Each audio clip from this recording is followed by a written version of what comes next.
Bienvenue sur la chaîne. Aujourd'hui, petite vidéo comme à l'accoutumée, on va parler de quelque chose qui me tient particulièrement à cœur. Cette fois-ci là, on va parler d'un débat qui a fait rage dans la communauté des otaku, que ce soit au Cameroun, que ce soit en Occident, que ce soit même sur la Lune en fait, que ce soit même sur la Lune, que ce soit même chez les extraterrestres. Du peu s'ils ont la télévision là-bas chez eux et qu'ils reçoivent les animés de la TNT, des animés du câble là-bas chez eux. Donc voilà. Quoi qu'il en soit, aujourd'hui on va parler de Naruto versus One Piece. Donc vous l'aurez compris, c'est un débat qui ne va pas laisser les gens indifférents. Donc je sais, ça va insulter fort dans les commentaires. Faites-vous plaisir, moi je m'en fous. Aujourd'hui moi je suis là pour vous partager mon ressenti. Quant à tout ça, aujourd'hui moi je suis là pour vous partager ma façon de voir les choses. Donc voilà. Si vous êtes prêts, on va tout de suite lancer le truc et puis zip. Ok, histoire de m'assurer une certaine cohérence dans mon propos tout au long de la vidéo, je vais essayer d'argumenter la vidéo en deux volets. Donc voilà, dans un premier temps, je vais parler de Naruto et de toutes les choses qui m'ont plu ou déplu dans l'univers de Naruto, plus les choses qui m'ont déplu. Donc voilà. Et dans un deuxième temps, je vais faire la même pour One Piece et je vais vous parler comme ça des choses qui m'ont plu ou déplu. Plus des choses qui m'ont déplu, donc voilà. Donc, on connaît, nous tous nous sommes sur Internet, donc voilà, nous sommes tous sur Internet. On sait que généralement, ce que les gens veulent voir sur Internet, c'est les aspects négatifs des choses. Donc voilà, ils veulent connaître ce qui ne va pas et ce qui ne marche pas. C'est pour ça que vous avez cliqué sur la vidéo. Je vais vous dire ce qui ne marche pas. Premièrement, la première chose qui me touche dans l'univers de Naruto, c'est les incohérences. Donc voilà, on va commencer comme ça, on va commencer bas de terre. Donc quelque chose qui a déjà, comment dire, sauté aux yeux de beaucoup de fans de la licence Naruto, c'est les incohérences. Donc voilà, je vais commencer par là. Dans la team des incohérences les plus marquantes de l'univers de Naruto, il y a d'abord premièrement l'âge du personnage principal, l'âge de Naruto. Vous-même faites 12 ans plus 3 ans, vous voyez un peu calcul mental ce que ça fait. Donc voilà, on nous fait comprendre que Naruto, lui, il a échoué plusieurs fois à l'examen de passage de Genin. Et puis, dans Shippuden, on nous fait quand même comprendre que Naruto a le même âge que Sasuke. Va savoir pourquoi. Moi, je ne suis pas l'auteur. Moi aussi, j'ai accepté ça comme ça. Vous connaissez déjà mon avis quant à la parole de l'auteur dans une œuvre. Si ça ne vous plaît pas, vous abandonnez l'œuvre parce que vous ne vous retrouvez plus à l'intérieur. Je vous ai parlé de ça dans ma précédente vidéo qui parlait de Minato versus Itachi. Donc je vous ai dit que la parole de l'auteur c'était un peu comme la parole de Dieu pour la Bible. C'est quelque chose qui n'est pas réfutable. Donc voilà. Dans la team des incohérences, on va aussi parler de Konohamaru qui arrive à placer un Rasengan sur Pain.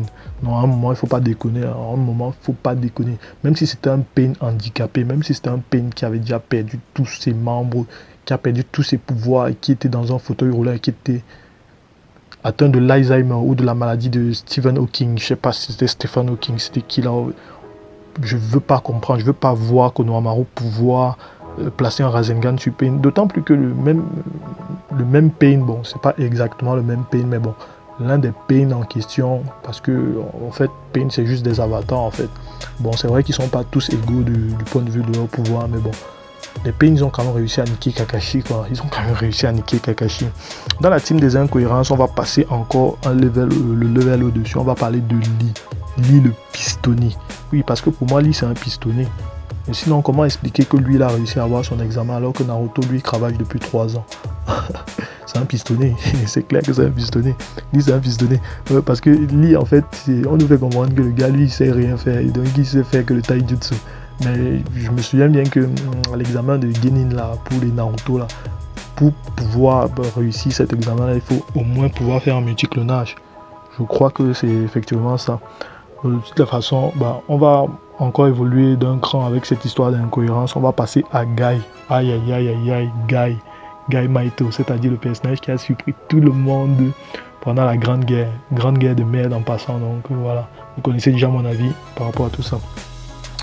Guy Maito nous fait comprendre qu'en fait il a une histoire très proche de celle de Lee, sinon similaire, sinon totalement similaire en fait. C'est un gars apparemment, lui aussi il avait des indisponibilités quant à la pratique du genjutsu. C'est une vanne, mais c'était pas vraiment voulu. Bon, le gars avait des indisponibilités quant à la pratique des jutsu, donc voilà, le gars lui ne pouvait faire que le taijutsu, donc voilà. Mais bizarrement, au début de l'œuvre, je ne sais pas si vous vous souvenez de l'introduction de Guy, mais Guy, lui, il arrive dans une technique d'invocation. Je crois qu'il arrive lors d'une technique d'invocation sur le dos d'une tortue, si je me souviens bien. Il a fait ça comment? Alors qu'il n'est pas censé pouvoir effectuer des jutsu. Donc, il n'est pas censé pouvoir malaxer du chakra, donc faire des trucs un peu magiques, non? Magiques au sens de l'univers de Naruto. Il a fait ça comment en fait? Il a fait ça comment? Expliquez-moi. Bon, à un moment, on n'en est plus à une goutte d'eau près, donc voilà, on est prêt déjà à accepter tout et n'importe quoi. Moi, je vais passer encore d'un cran dans la lignée des choses qui m'ont laissé un peu perplexe dans l'univers de Naruto. Je vais vous parler de la définition même de l'univers. Je sais pas, mais dans One Piece, bon, je vais prendre One Piece en tant qu'exemple, parce que One Piece, c'est le manga auquel on va comparer Naruto aujourd'hui, donc c'est l'objet du versus, quoi. Donc, je vais prendre pour exemple One Piece. Dans One Piece, en fait, si vous demandez à tous les grands fans de One Piece, même les moins fans de One Piece, ceux qui suivent juste un peu la série au hasard comme ça, ils peuvent vous faire une carte de l'univers de One Piece sur un bout de papier ou sur un format. Ils peuvent vous faire une carte de l'univers de One Piece. Ils vous disent la marine se trouve ici, East Blue se trouve ici, South Blue se trouve ici, West Blue se trouve ici, le Nouveau Monde se trouve ici, Kaido Villa, Big Mom Villa, et ainsi de suite, ainsi de suite, ainsi de suite. Vous commencez à comprendre. Un peu comme notre planète a une carte où on sait où la Russie se trouve, où on sait où le Japon se trouve. Bah, les fans de One Piece peuvent vous faire la même chose. Mais en fait, les fans de Naruto, ils ne peuvent pas.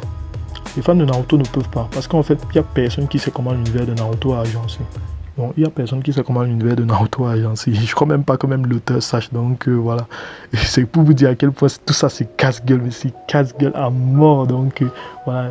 Naruto, en fait, tu as l'impression parfois c'est un manga, il y a beaucoup d'improvisation dedans. En fait, pour être honnête avec vous et ne pas tomber dans le bâchage pur et simple, tous les mangas là, que vous voyez qui sont de type fleuve, c'est-à-dire les mangas qui durent trop longtemps, là, c'est des mangas où il y a toujours l'improvisation à l'intérieur à long terme. Donc Naruto n'est pas le seul.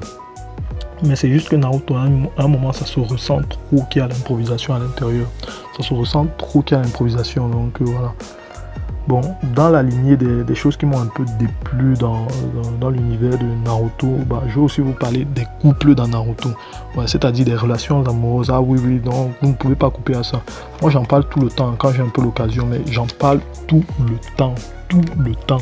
Voilà. Je parle des relations amoureuses dans Naruto. Je sais pas, mais j'ai l'impression que c'est à la fin de l'œuvre Naruto Shippuden qu'en fait Kishimoto s'est rendu compte que bah il fallait qu'il marque en fait tous ces personnages. Il fallait qu'il marque tous ces personnages. Normalement dans une œuvre du type Naruto, du type fleuve comme ça là, mais quand ton truc commence à faire beaucoup d'argent comme Naruto, à un moment tu commences à penser à certaines choses en fait. Et tu as l'impression que bah, s'il n'avait pas pensé aux relations amoureuses, ça veut dire qu'il n'avait même pas pensé à Boruto en fait. En fait, c'est la réflexion que je me fais. Ça veut dire qu'en fait, le gars n'avait même pas pensé à Boruto. Donc voilà. Les relations amoureuses dans Naruto, pour vous dire clair, c'est nul. C'est nul à chier. Il n'y a qu'à voir la relation de... Prenons simplement celle de Sasuke et Sakura. Cette relation n'a aucun sens. Ce mariage n'a aucun sens. J'ai même relation.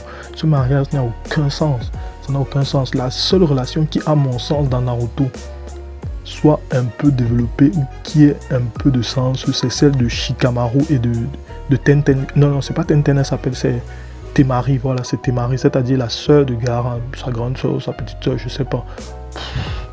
Je saurais pas vraiment vous dire. C'est pour moi cette relation-là qui a été plus ou moins bien développée. Je trouve même qu'elle a été très bien développée parce qu'on a l'impression que ces deux-là, bon voilà, ils ont un petit crush sensible et quand ils étaient déjà jeunes, la Temari fait bien entendre que Shikamaru ne la laisse pas très indifférente. Donc voilà. Il y a aussi quelle relation? Il y a aussi la relation Minato-Kushina qui est pour moi un peu zabi, un peu bizarre quoi, puisqu'on a l'impression que Minato, bah, c'est vrai qu'on nous explique dans les databooks que le gars lui était vraiment séduisant et qu'il plaisait vraiment à beaucoup de filles, mais bon, on a l'impression qu'il stalk un peu Kushina à un moment, donc voilà. Quoi qu'il en soit, je vais passer dessus, vous aurez compris, mais les relations amoureuses dans Naruto, des mariages dans Naruto, ça n'a absolument aucun sens. Il n'y a qu'à voir Choji qui a épousé une meuf du pays de la foudre. Vous vous souvenez de la meuf noire qui avait bastonné Naruto et qui lui avait gonflé un œil là? Oui, il a épousé la meuf là, ouais, il a épousé la meuf là, sans pression. Sans pression. C'est comme si lui aussi, il a toujours voulu bastonner Naruto, un truc dans ce genre. Bon, j'exagère, mais bon. Vous avez compris, en fait, les relations amoureuses, c'est pourri dans Naruto. Quelque chose qui est vraiment pourri, mais qui cette fois-ci affecte vraiment l'œuvre dans son intégralité, c'est la leçon. C'est même pas la leçon de l'œuvre, c'est le propos de l'œuvre. C'est le propos de l'œuvre. Donc, cette fois-ci, c'est quelque chose qui affecte profondément l'œuvre Naruto Shippuden, c'est comme vous voulez. C'est le propos de l'œuvre. Moi, à mon sens, Kishimoto, lui, il a complètement trahi le propos de l'œuvre dans la suite Naruto Shippuden. Trahir le propos de l'œuvre, ça veut dire que quoi? Ben, il nous a fait comprendre dans Naruto, au début de Naruto, du moins à mon sens, je sais pas, non, je vais pas dire à mon sens, mais au sens commun en fait, puisque c'était la leçon, c'était la première leçon qu'il fallait retenir de l'œuvre Naruto, c'était que, ben, en fait, en s'identifiant à Naruto, on devait comprendre que, ben, peu importe les faiblesses dont vous êtes victime dans la vie, vous pouvez vous accomplir au terme d'un travail acharné et d'une résistance hors du commun. Donc voilà, c'est un peu, je sais pas si je dis ça bien, mais en fait, à mon sens, c'était quoi? On peut devenir quelqu'un par la seule force de ses efforts et de son travail. Donc, en transformant ses faiblesses en force. C'est-à-dire, quand je parle de faiblesse, je parle des trucs, retranscrits dans l'univers de Naruto, ça donnerait un truc du genre le démon renard. Parce que le démon renard, à l'époque, c'était une faiblesse pour Naruto. Donc, c'était la chose qui faisait que tous ses amis se moquaient de lui, qu'il était un peu exclu du village, et tout. Donc, voilà. La leçon de l'histoire de Kishimoto, c'est-à-dire dans le premier volet de Naruto, c'était qu'on pouvait devenir quelqu'un en transformant des faiblesses en force, donc, et en travaillant dur. Mais en fait, on découvre que dans Naruto Shippuden, toute cette leçon-là a été trahie. Tout ce propos-là a été complètement trahi. Limite, on a l'impression que tout ce propos-là est plus respecté par le personnage de Minato Namikaze. C'est bizarre, hein, mais on a l'impression que tout ce propos-là est plus respecté par le personnage de Minato Namikaze, dans la mesure où Minato, en fait, c'est un gars qui s'est fait tout seul. Minato n'a pas d'engeance spéciale, Minato ne vient pas d'un clan spécial, Minato n'a pas de pupille spéciale. Minato, c'est un gars qui est devenu Hokage au terme de son travail acharné et de ses compétences propres. Il n'a reçu de pouvoir de personne, il n'a reçu... Spoiler, en fait, je vais même vous spoiler ma vidéo où je parle de Minato versus Itachi. Minato est plus talentueux qu'Itachi parce que oui, c'était le propos de la vidéo. Comparer le talent d'Itachi à celui de Minato, je vous spoil déjà d'avance, Minato est plus talentueux que Itachi. Donc, pas le simple fait que Minato, en fait, c'est quelqu'un qui vient de nulle part. C'est quelqu'un qui s'est accompli par lui-même. Donc, voilà. Et sans parler du fait que, bon, en termes d'intelligence, en fait, son intelligence est supérieure à celle d'Itachi. Donc, ça, c'est encore une autre vidéo. Si vous voulez comprendre tous les arguments que j'ai par rapport à tout ça, allez regarder la vidéo. Je vais essayer de vous la placer en fin de vidéo. Donc, voilà. Il y a aussi le fait la chose qui me dérange aussi dans l'univers de Naruto Shippuden, c'est le développement des personnages. J'ai l'impression que Kishimoto, en fait, ne sait pas écrire des personnages, ne sait pas bien développer des personnages. Vous devez comprendre que des personnages comme Itachi ou comme Sasuke, bon, Sasuke dans les premières parties, c'est des trucs qui lui ont été conseillés par son éditeur. Donc, c'est dans des cheminements. Par exemple, le cheminement d'Itachi, en fait, c'est un cheminement qui lui a été conseillé par son éditeur. C'est pas la volonté propre de Kishimoto qui a fait que Itachi est devenu le personnage qu'il est aujourd'hui. Bon, j'ai entendu dire dans les bacs que, bah, en fait, Kishimoto, tel qu'il avait pensé Itachi, mais ça devait juste être un méchant lambda, en fait. Itachi devait juste être un gars qui a buté tout son clan, et puis, ça devait être une banale histoire de vengeance, en fait. C'est l'éditeur de Kishimoto qui a mis son grain de sel dans son histoire et qui a fait en sorte de donner de la complexité au personnage d'Itachi. Donc, comme pour vous dire que Kishimoto, c'est pas un bon écrivain, mais c'est un excellent dessinateur. Donc, à mon sens, Kishimoto, c'est pas un bon écrivain, c'est un excellent dessinateur. Il a quelque chose qui lui manque encore, comparé à des gars comme Akira Toriyama ou encore à des gars comme Tite Kubo ou encore même à des gars comme Togashi ou même, je sais pas moi, prenez le mangaka que vous voulez qui a fait un animé Fleuve qui a beaucoup marché, donc surtout Oda et Akira Toriyama Togashi, je crois que Togashi c'est le faiseur de Hunter x Hunter, c'est le dessinateur de Hunter x Hunter, oui voilà, et de Yu Hakusho, oui, voilà. Prenez ces gars-là, sachez que en termes d'improvisation, Masashi Kishimoto est loin derrière ces gars-là. Et Dieu seul sait que l'improvisation est très importante quand vous faites un manga de type fleuve, parce que c'est ce qui sauve les mangas. Et c'était ça en fait le talent de Akira Toriyama à l'époque où il faisait Dragon Ball. C'était un gars qui était fort dans l'improvisation. Il arrivait à créer des histoires à partir de choses dont il n'avait même pas prévu la base. C'est ça en fait un vrai mangaka. Donc voilà, surtout quand on fait des mangas de type fleuve. Donc voilà. Cette première partie de vidéo est d'ores et déjà terminée. On va passer à la deuxième partie de vidéo où je vais vous parler un peu de One Piece. Je vais vous donner les côtés positifs, les côtés négatifs par rapport à One Piece. Donc je vais vous dire un peu c'est quoi mon ressenti. Et puis enfin on va conclure tout ça où je vais vous dire c'est quoi à mon sens le meilleur manga. Donc voilà. J'espère que vous êtes encore avec moi. Ok, One Piece. Comme dirait Chef Otaku, One Piece c'est la vie. Et si vous ne connaissez pas Chef Otaku, je vous invite à vous rendre dans la section sélection de ma chaîne et puis vous allez découvrir quelles sont les chaînes YouTube que moi je suis pour parfois me forger des avis ou pour parfois me distraire. Donc vous allez voir, il y a la chaîne de Chef Otaku là-bas, c'est une masterpiece. Donc sa chaîne en fait en général c'est une masterpiece. Donc c'est un gars qui fait un boulot extraordinaire.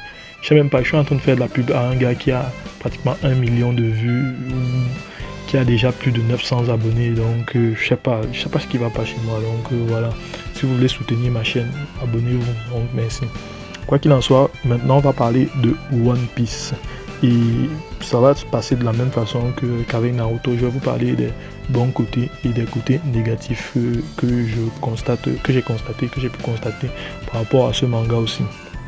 Bon, pour One Piece ça va aller vite parce que One Piece c'est le manga sur lequel tout le monde a déjà tapé, tout le monde tape et tout le monde aime bien taper parce que One Piece c'est le manga numéro 1.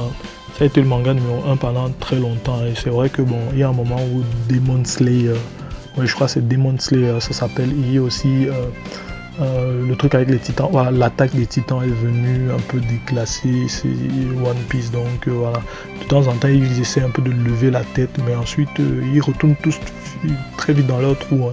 Vu que c'est pas des animés fleuves, ils finissent toujours tous par retourner dans leur trou et puis ils laissent le ténor gérer le terre quoi. Donc voilà, One Piece ça reste le meilleur, donc voilà quoi.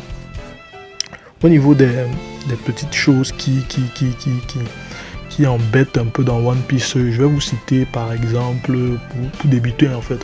Par exemple pour débuter un truc que beaucoup de gens me citent souvent un peu comme ça au hasard sur les réseaux sociaux. Bon, surtout beaucoup plus sur Facebook. Donc voilà, on va parler comme ça des arcs qui se ressemblent. Les arcs qui sont parfois trop similaires dans One Piece, ou du moins des cheminements d'arcs qui se ressemblent beaucoup dans One Piece. Il y a beaucoup de gens qui me disent ça sur Facebook, qui me disent que gars, moi j'aime pas One Piece parce que en fait j'ai l'impression que tous les arcs se ressemblent un peu. Parfois il faut toujours aller sauver quelqu'un, toujours pareil. Moi j'ai envie de vous répondre à vous qui pensez ça, c'est que en fait il y a quel manga qui n'a pas pratiquement le même cheminement? Quel manga de type fleuve n'a pas pratiquement le même cheminement? Et en plus, avant que vous ne me disiez quoi que ce soit, peut-être que je me suis trompé, mais est-ce que vous avez déjà regardé Fairy Tail? C'est vrai que ça ne se fait pas de se défendre en allant niquer le business d'une autre personne, mais est-ce que vous avez déjà regardé Fairy Tail? Si vous avez déjà regardé Fairy Tail, moi je vais vous dire, en fait, vous n'allez pas voir ce cheminement qui se répète chez One Piece comme un inconvénient. Vous allez plutôt voir ça comme une astuce scénaristique qui a été bien exploitée dans l'œuvre d'Oda. Donc voilà, parce que Oda a pris ça et puis il a fait sa part avec. Donc voilà, il a pris ça et il a su magnifier ça, donc il a su bien exploiter ça. Alors que dans Fairy Tail, c'est pas bien exploité en fait. Fairy Tail ça a tendance à saouler. C'est un peu comme tous les trucs que Fairy Tail intègre à son histoire, donc ça finit tôt ou tard par saouler les gens et puis on en a marre, donc c'est un peu ça. Donc voilà, juste pour défendre One Piece, voilà. Pour ne pas s'attarder dessus, on va passer comme ça à la suite des problèmes qui font un peu tâche dans l'univers de One Piece. On va parler comme ça de One Piece trop long. Hashtag One Piece trop long. je ne peux pas passer ma vie à regarder un seul manga. Il y a des gens qui me disent souvent ça, même dans le crew, dans Funko Pop Crew. Je sais pas, pour ceux qui connaissent Funko Pop Crew, en fait, c'est le groupe WhatsApp dans lequel j'interagis avec ma team, donc avec tous les bros de Ngwaikele, tous les bros de la ville. Big up à Gilles, à Rainbow Gilles, big up à Gaëtan, big up à Donald Tiger, big up à Steve, big up à vous tous. Donc si vous regardez la vidéo, j'avais promis que j'allais faire des petites dédicaces comme ça, mais bon, je me rends compte qu'en fait penser à tous les pseudos en même temps que je dois réfléchir à ce que je vais dire en pleine vidéo, c'est pas pratique. Donc voilà, j'ai laissé un peu les big up et peut-être que je vais revenir à tout ça à la fin de la vidéo. Donc hashtag One Piece trop long. Hashtag One Piece trop long, moi j'ai envie de vous répondre que même Ichiro Oda a dû se rendre compte de cela, puisque avec l'aide de la Toei Animation, ils ont créé ce qu'on appelle des résumés des arcs One Piece. Vous savez, One Piece est divisé en ce qu'on appelle les arcs. Donc le principe des arcs, c'est voilà quoi. Je vais pas l'expliquer ici, là, ce serait un peu trop long. One Piece trop long. Donc voilà, vous avez compris la blague. Quoi qu'il en soit, ils ont dû comprendre ça à la Toei Animation, puisqu'ils ont créé ce qu'on appelle des résumés d'arcs. Vous allez voir par exemple l'arc à la base, c'est-à-dire l'arc avec Crocodile, là. Ils ont créé un film d'1h30 ou 2h30 qui résume tout l'arc en fait. Vous n'avez pas besoin d'aller regarder tout l'arc, tous les épisodes de l'arc. Je crois que c'est une bonne... Les épisodes sont quand même bien nombreux, donc voilà, parce que cet arc là a une longue introduction aussi et tout. Avec Mister Zero et la team de Travelo là. Donc voilà, c'est un arc qui est relativement long. Il y a aussi l'arc de Enies Lobby qui a été résumé. Il y a aussi l'arc avec Iner qui a été résumé. Je crois que l'arc d'Iner aussi été résumé. De toute façon, vous devez retenir que généralement 3 à 2 ans après la sortie d'un arc, il y a un résumé d'arc qui sort, c'est-à-dire un condensé de cet arc-là en un film de 2 heures ou 1h30 en fonction de la longueur de l'arc généralement. Donc voilà. Quoi qu'il en soit, on va passer comme ça là au troisième problème qui dérange les gens avec One Piece, donc qui fait que les gens se sentent mal à l'aise avec One Piece, du moins qui font qu'ils n'accrochent pas à One Piece. On va parler des personnages qui sont trop moches. Les personnages qui sont trop moches. Et là, moi, je peux rien dire. Là, il n'y a rien à faire. Ichiro Oda, c'est un gars, avec Ace, avec Luffy, il a prouvé, et même avec Chance le roi, il a prouvé qu'en fait, s'il se donnait la peine, le gars, il pourrait dessiner des personnages qui sont, comment dire, qui sont plus plaisants à l'œil. Hein, donc, mais en fait, c'est juste pour donner une identité particulière à son œuvre. C'est un peu ça. Le gars fait des personnages comme Ivankov ou comme Raizo là pour donner une identité à son œuvre. Moi, je m'en fous en fait. Ce que je vous dis là, c'est juste des trucs que j'ai pris dans on appelle ça comment, dans les interviews en fait. Le gars lui fait ça pour donner une identité à son œuvre, un peu comme Jojo Bizarre Aventure avec les poses. Donc le gars fait ça lui pour donner une identité à son œuvre. Moi je m'en fous de ça en fait. Moi je préférerais qu'il fasse des personnages qui sont vraiment beaux, donc qui sont vraiment attachants à l'œil. Parce que moi mon rêve, l'un de mes rêves cachés en fait, c'est de voir One Piece avec la qualité des dessins de Naruto. Je sais pas si vous vous rendez un peu compte, donc voilà, je sais que ça va jamais arriver.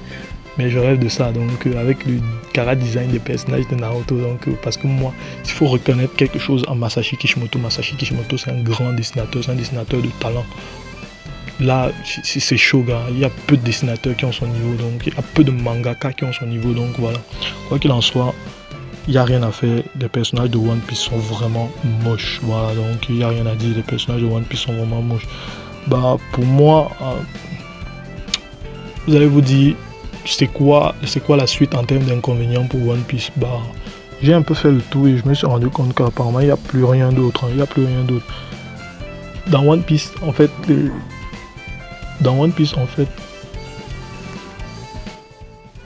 bah, c'est tout pour les côtés négatifs en fait. Si vous attendiez que je dise autre chose, je crois que vous êtes gouré de vidéos, donc voilà quoi. En ce qui concerne One Piece, c'est tout pour les côtés négatifs, donc voilà. Si je dois encore parler par rapport à One Piece, bah, il n'y a rien à faire. Hein. Je suis obligé de parler des côtés positifs. Et je vais même me faire un plaisir de vous citer quelques aspects positifs de la licence One Piece. Oui, parce qu'en fait, c'est une licence qui est trop souvent bâchée, alors même qu'elle est numéro 1 des ventes du Shonen Jump. Donc voilà. Je vais vous dire comme ça, de façon passéiste, quelques-unes des bonnes choses qui font que vous devriez vous accorder un petit moment pour découvrir la licence One Piece. Donc voilà, juste comme ça, je vais vous parler du concept de foreshadowing. Le foreshadowing, c'est pas One Piece qui a inventé ça, mais bon, c'est un concept que Eiichiro Oda maîtrise particulièrement. C'est un concept qui consiste en quoi? Qui consiste à laisser des bribes d'informations dans une partie du manga pour ensuite revenir sur ces bribes d'informations 2 ou 5 ou 6 ou 7 chapitres plus tard et les rendre plus importants aux yeux du lecteur. Je ne sais pas si j'ai bien expliqué le concept du foreshadowing, donc voilà. Il y a d'autres personnes qui vous expliqueront ça mieux que moi sur internet. Ben, sachez que Eiichiro Oda est le meilleur dans ce domaine-là, donc juste pour ça, vous devez regarder One Piece, donc voilà. Il y a aussi le fond. Le fond de One Piece est, à mon sens, supérieur à celui de beaucoup d'autres mangas. Supérieur à celui de beaucoup d'autres mangas. Dans quelle mesure? Bah, en fait, les thématiques abordées dans One Piece sont des thématiques qu'on ne retrouve pas dans beaucoup d'autres mangas. Du fait que généralement les mangas c'est fait par des Japonais. Les Japonais c'est une culture un peu différente de celle des Occidentaux, des Africains. Donc voilà. Ils sont dans la dissimulation, un peu dans tout ça. De toute façon, je ne vais pas tirer sur cette culture-là, mais quoi qu'il en soit, sachez que One Piece est l'un des rares mangas qui aborde des thèmes comme le racisme, le viol, et qui parle aussi des thèmes infantiles qui sont propres au shonen là. On appelle ça comment? Les trucs en rapport avec la persévérance, le pouvoir de l'amitié et tout. Donc voilà quoi. One Piece en fait c'est un manga qui arrive à lier des thèmes adultes avec des thèmes infantiles. Donc sans que la substance des deux thématiques ou des deux propos ne se perdent au fil de l'œuvre. Donc voilà. Et moi je dis que pour réussir pareille chose avec un manga aussi long, il faut vraiment être fort. Quelque part il faut vraiment être fort. Il y a aussi quelque chose où One Piece est supérieur, qui fait que One Piece est supérieur à Naruto, c'est que très simplement c'est le développement des personnages. Dans One Piece, même le personnage le plus insignifiant, le plus nul, le plus bizarroïde, le plus zarbi de la licence One Piece, Eiichiro Oda réussit à te faire couler une larme par rapport à ce personnage-là. Il arrive à te rendre ce personnage-là très important. Alors que dans Naruto, c'est tout l'inverse. Il y a des personnages dans Naruto, en fait, au fur et à mesure que l'œuvre évoluait, on s'est rendu compte qu'on n'en avait même plus rien à foutre, en fait. On n'avait plus rien à foutre. On les avait tellement déjà vus qu'à un moment, on en avait marre, en fait. On en avait marre. On les voyait beaucoup, on entendait beaucoup parler d'eux, mais pour finir, on n'avait aucune information, en fait. Et c'est justement ça le problème. En termes de développement de personnages, en fait, c'est le jour et la nuit. Là où One Piece brille, en fait, Naruto, c'est pas son fort, en fait. Il y a des personnages dans Naruto. Excusez-moi de revenir carrément sur Naruto, mais bon, j'avais pas envie de donner des points positifs par rapport à One Piece, mais bon, vous-même, vous voyez la situation, quoi. Dans Naruto, il y a plein de personnages dont on aurait aimé savoir des choses. On ne le saura jamais. On ne le saura jamais vraiment, mais bon. Certains me diront, va jouer à Ultimate Storm Revolution pour connaître comment est-ce que l'Akatsuki a été fondée et pour en apprendre plus sur le personnage de Eidan par exemple. Mais moi j'ai envie de vous répondre une chose, c'est que je ne devrais pas avoir à aller jouer à un jeu vidéo pour apprendre c'est quoi le développement d'un personnage plus ou moins essentiel de l'œuvre. Parce que oui, je considère qu'un membre de l'Akatsuki c'est quand même un personnage essentiel dans l'œuvre de Naruto. Je pense que c'est quelque chose qui aurait dû se retrouver dans l'œuvre. Mais au lieu de ça, on a eu Naruto qui se bat contre les autruches. Oui, je reviens encore sur cette histoire de Naruto qui se bat contre des autruches. Après le combat contre Pain, c'est juste ça qu'on a eu. Et moi, ça m'a fait chier. Non, sérieusement, il faut dire la vérité, moi, ça m'a fait chier. Si vous voulez voir ça dans Naruto, moi, je ne veux pas voir ça. Moi, je voulais pas voir ça avant. Et aujourd'hui encore, je ne veux pas voir ça. Donc, ça va dépendre de vous. Vous faites comme vous voulez, mais bon. C'est l'une des choses qui fait qu'aujourd'hui, je suis prêt à plus valider One Piece que Naruto. Donc, voilà. Naruto Shippuden, vous faites ce que vous voulez.